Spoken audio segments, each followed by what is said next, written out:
As promised, for this week's O-Scale product review, we are going to be taking a look at my Lionel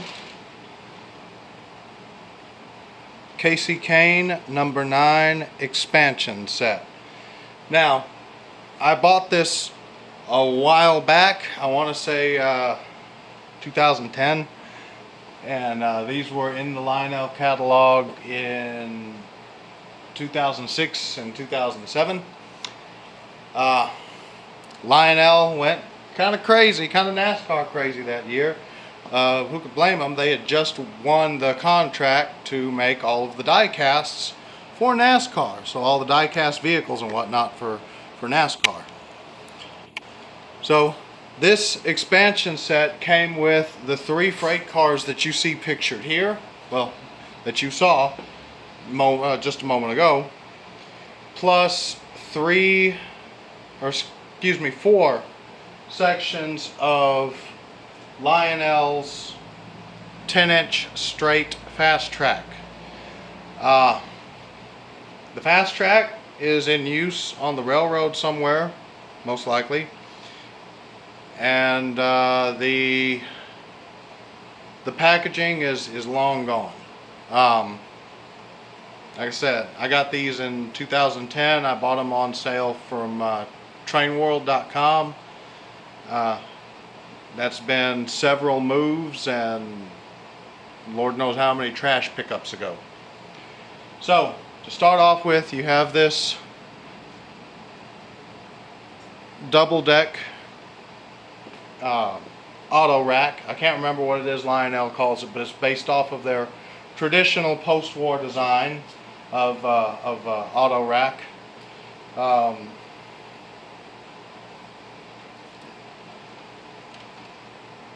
Lionel flat car with NASCAR and of course the Kasey Kahne number 9 Dodge, which it breaks my heart that that Dodge is no longer involved with NASCAR. And this Lionel flat car with number 9 Kasey Kahne hauler trailer. So, given that it's the first one in the stack, we'll take a look at the auto rack first.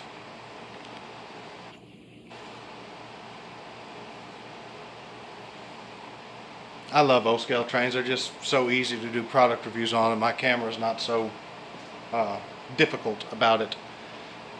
So you can see this thing has some stake pockets cast onto the underside of the floor. Of course, there are no holes for the stake pockets on the car floor. You have these cast on stirrup steps on each corner of the car. You have a separately applied handbrake wheel, which is the only separately applied detail on this car.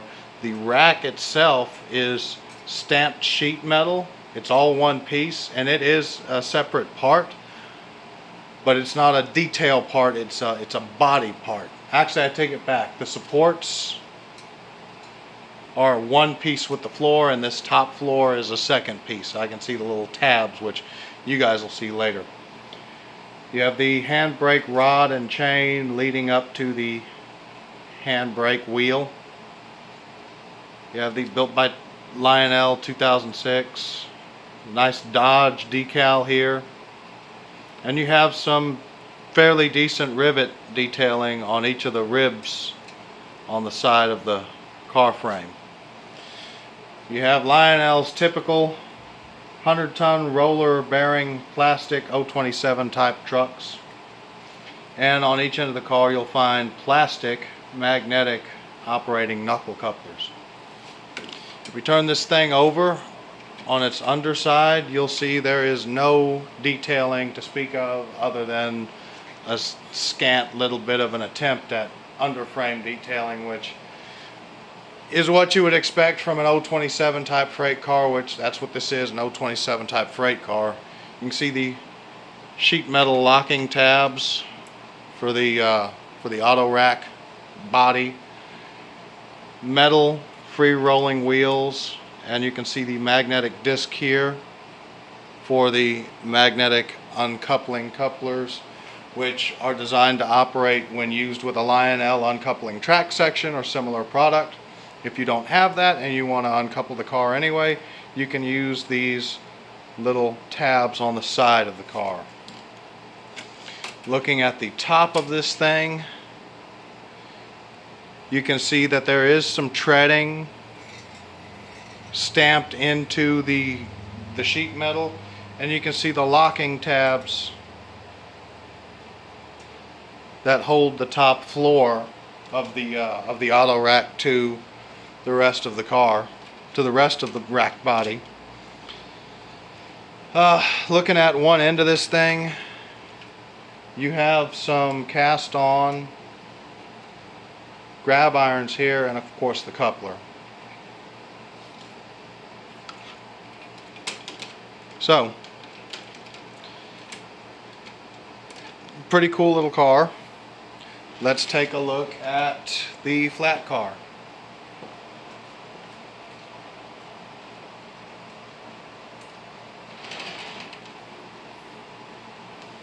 So the flat car is essentially the same freight car. It has most of the same features in the way of detailing.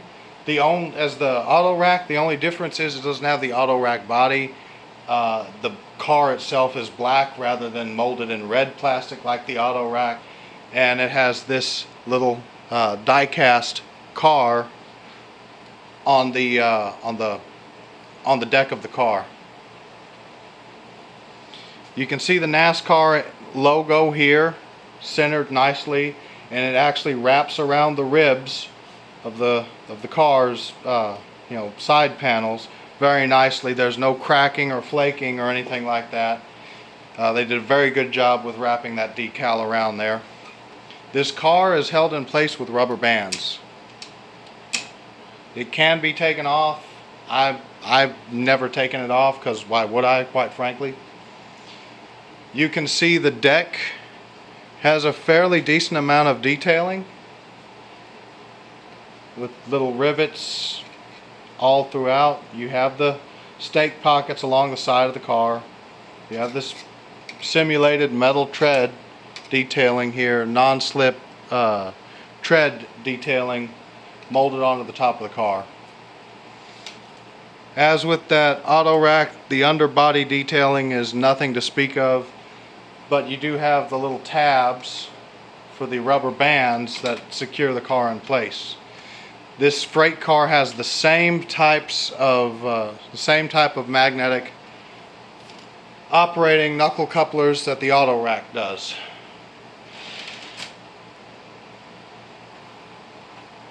And finally, this guy. So again, this is the same basic car as the other two. Okay, the only difference is the lettering and the fact that this guy has a little piggyback hitch for the trailer to sit in. Just like the die-cast car, this thing is secured with a rubber band around one of the axles. The lettering on this car is slightly different. You have Lionel and big bold letters emblazoned. You have the same built 2006 by Lionel and car number here. I did fail to mention that each of these cars have a different road number. They're not the same number. But other than that, this flat car is the same as the other flat car, or the other two flat cars. Technically, the auto rack is a flat car too. These guys are rated for 027 curvature track. So if you are an HO scale model, well, a non-O scaler, we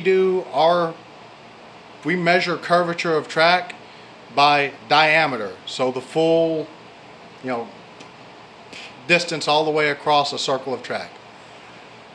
So for us, 027, that would be, in HO scale terminology, that would be 13.5 inch radius, because You know, all the rest of y'all are weird and do radius, not diameter.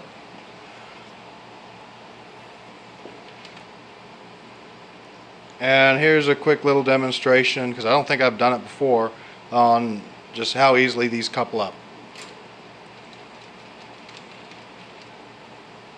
And boom.